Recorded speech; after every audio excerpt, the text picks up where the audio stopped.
Good evening and welcome to another edition of Love Astrology, Fashion, and Sexy. Love, never-ending bastard of my life, you know? It eludes me kind of like sleep. Maybe what eludes me is the fact that I don't have someone in here to take care of business. But, yeah, besides that point, love is a beautiful thing, and it can be a real motherfucker too. But I do believe that it's out there and it exists, and you can find it, and it can be really special. Yeah. Special like the little yellow school bus. But no, I'm kidding. I'm not really meaning that. It can be special. So, keep on keeping on and believing in it. And, astrology. Yeah, well, here we go. Hurricane Virgo. I'm still racking my brain to think of a few, famous Virgos. And I was thinking that I'm pretty sure that maybe the son of Sam might have been a Virgo. But I suppose that's not really famous, that's notorious. But then I've also thought of the most famous Virgo, right? The Virgin Mary. Yeah, somehow don't think maybe she might have been too fun to hang out and party with, but Mary Magdalene might have been. No trying to insult anybody out there, but, you know, I can't help myself. So, yeah, Virgo. Virgos are good with Capricorns and sometimes other Virgos, and they're good with Tauruses. And sometimes they can work with water signs, but usually, no, not really, because water signs are very emotionally needy, like answers. But, we're good peeps, man! And we're hot in, you know, other departments. Like the kitchen. Ha! Anyways, the next thing we're going to move on to is fashion and fabulously sexy, which I think Ludacris and Lil Kim singing this song, Sugar. Sugar on my tongue, gimme some, yippee, yum, yum. Give me some of your butter pecan. Yeah, that makes me think of one thing, or one person, and that's Obama. Oh, he's like butter pecan rolling into town, all sweet. Obama shell, we love you. Bring some sexy back to DC, and you know, let's hope that we don't get super duper pasty vanilla pudding.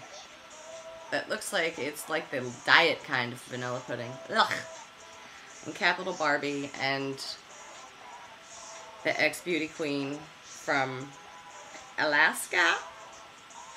And yeah, I guess, you know, politicians' daughters can get pregnant and knocked up just like anybody else's.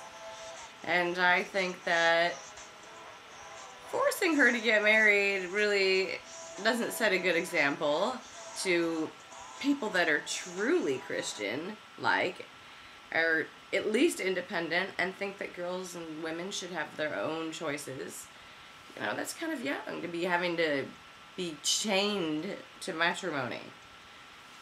And believe me, it can be like a motherfucking ball and chain. In any case, fashion. Let's get back onto fashion.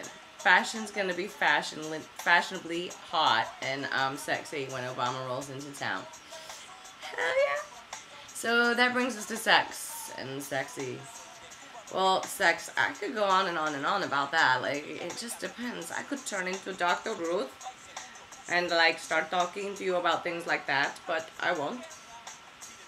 Actually, I want to talk to you about something else, which is my earrings. The fleur-de-lis. Which happens to be the symbol of New Orleans, my favorite city, where I have a tribute on my Facebook page to that city. But it also means to a lot of French intellects that it is the sign of tyranny from the French Revolution, and that the French aristocracy and was their symbol, and it meant purity, royalty, and immortality. Well, what the fuck is wrong with that? I'm down with some royalty, man. I've always thought, you know, I was maybe swapped at birth. I mean, I think that the Queen of England and my mother were probably in the same room, and you know, I always felt that royal thing. No, I'm kidding. Actually, and probably the French aristocracy were a bunch of fucked up people that probably had sex with their cousins and were really inbred and retarded and whatnot. But nonetheless, anyone that thinks they're pure, royal, or immortal has to be a little bit fucked up. But I still do think the symbol's beautiful. And I think I'll get it right here tattooed. I'd like a little nice tattoo right there. That would be hot. Of the fleur-de-lis. And anyways, who cares if you upset a few fogs, right? You know.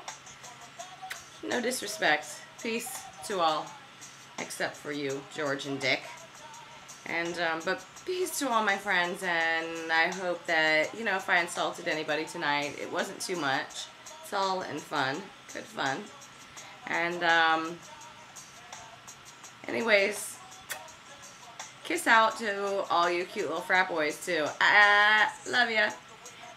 And, you all gazers, well, I could pretend to love you for, like, maybe 5 minutes if you buy me dinner. Just kidding. I'm kind to all. And other atrocious lies. So, good night to all of you. I'm gonna finally go to sleep and... Booyakasha.